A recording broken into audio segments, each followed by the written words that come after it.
Breaking news, Saints fans. Pete Carmichael, the offensive coordinator, has been fired. This has been not only announced by Ian Rappaport, Adam Schefter, Nick Underhill, and a lot of other sources, but it has been confirmed by the Saints themselves. Pete Carmichael, he has spent the last 18 years with the New Orleans Saints, joining the team in 2006 as the quarterbacks coach.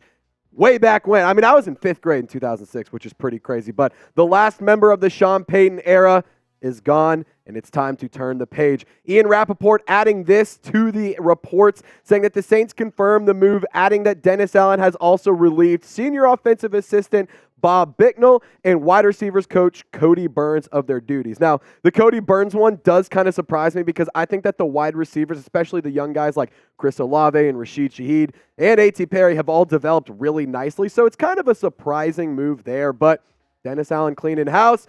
This means no excuses next year in 2024 for the Saints. But in 2023, New Orleans' offense was pretty uninspiring. I mean, it was dull, it was boring, it wasn't fun, and at the end of the day, it underperformed. I mean, you see the numbers right here next to me. The points per game, they were number 10 there, but, a lot of that came at the end of the season and a lot of garbage time touchdowns and losses.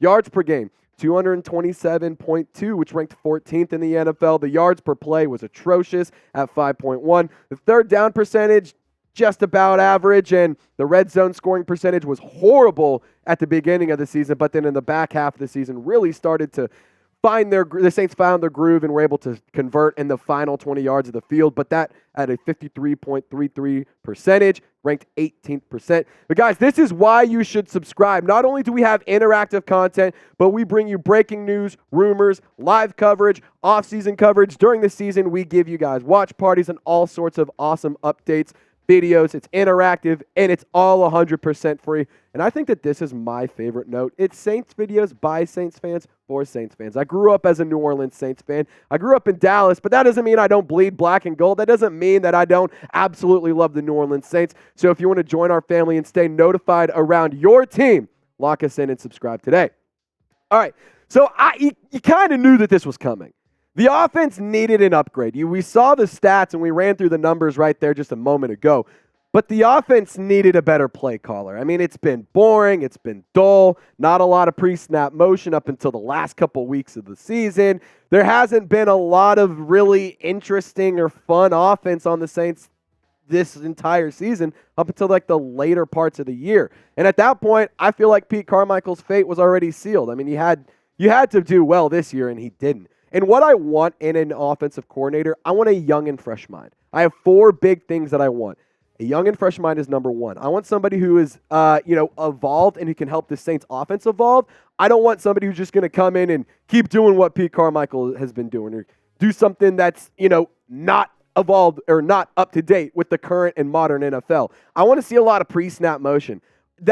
All that movement, all it does is just add confusion to the defense. It adds a lot of what's going on, a lot of unpredictability, and you have a lot of players like Chris Olave, like Taysom Hill, like Rashid Shaheed, like Alvin Kamara, that if you put them in motion, that's going to cause a ruckus for the opposing defenses. And I want to see the utilization of weapons.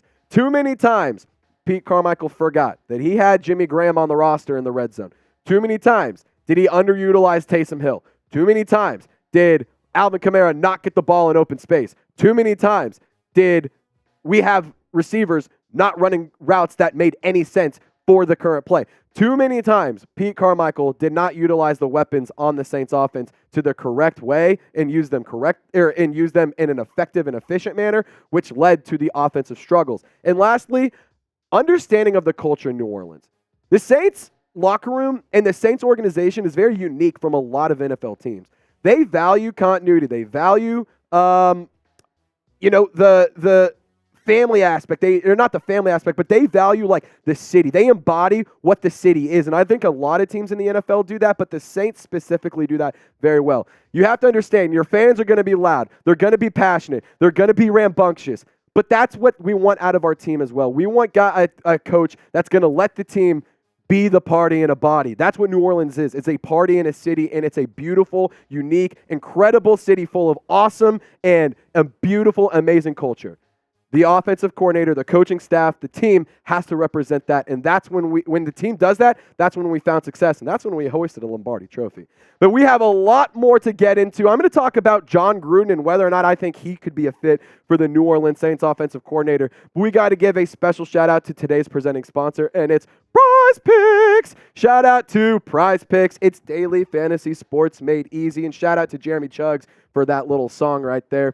So Prize Picks, like I said, is daily fantasy sports. You just pick 2 to more players, choose more or less based on their stats, and voila, you can win some real money. So Lamar Jackson, I'm taking him to have more than 54.5 rushing yards. And Romeo Doubs, I'm taking him to have a 39.5 more than 39.5 receiving yards. I'm a big believer. It's not the size of the PP, it's how you use the PP. So my PP, I'm winning this week. Go to prizepicks.com/CLNS, plug in promo code CLNS to get that deposit match up to $100. I put all that information in the comment section description of this video. Because I love you and because you're my best friends, shout out to Prize Picks. It's daily fantasy sports made easy.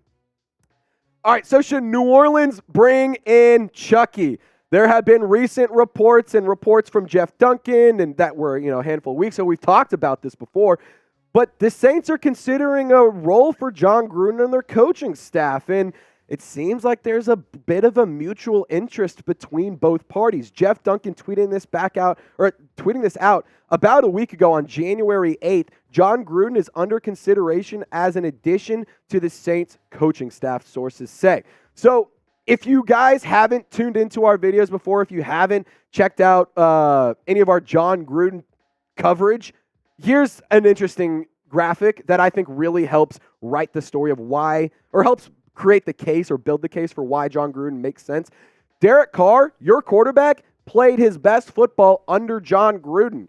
And when he didn't play his best, or when he didn't have Jon Gruden, the numbers are different. And before the email scandal, before everything happened, before the Henry Ruggs accident, the first 7 games of 2021, the Raiders had a 5-2 record. Derek Carr was on an MVP campaign, and he had over 1,500 yards, 7 touchdowns, and he was playing really, really good football. Mitchell Renz, shout out to him for giving me that heads up. He was playing really good football with Jon Gruden before everything started going down, before Carr got hurt and everything like that. So I think that Derek Carr could benefit from Jon Gruden, but I don't necessarily know if it's the right move. And in case you missed it, the Saints did meet with Gruden before their Week 17 game against Tampa. When the team was out in Florida, they met with Jon Gruden. He came in and he, talked to Derek Carr, had some things to say. And, well, we know what happened those last 2 weeks. The Saints offense kicked ass. And Derek Carr played really good football. I'm sorry, but he did. 24-32, 197 yards, 2 touchdowns, no interceptions, and a pass rating of 111.1. And then against the Falcons, 22 of 28.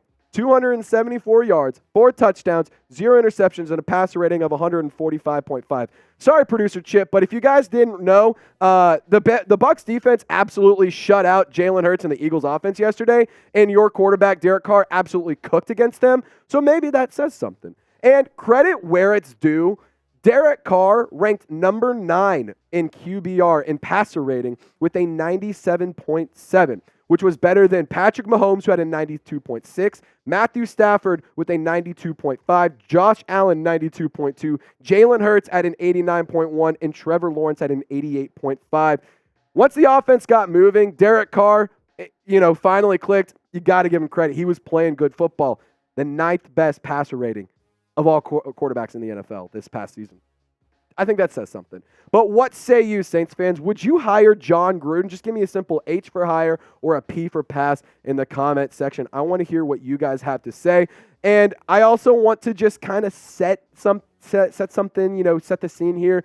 There is an active lawsuit going on with Jon Gruden in the NFL and Roger Goodell. He's suing them for damages to his reputation and career.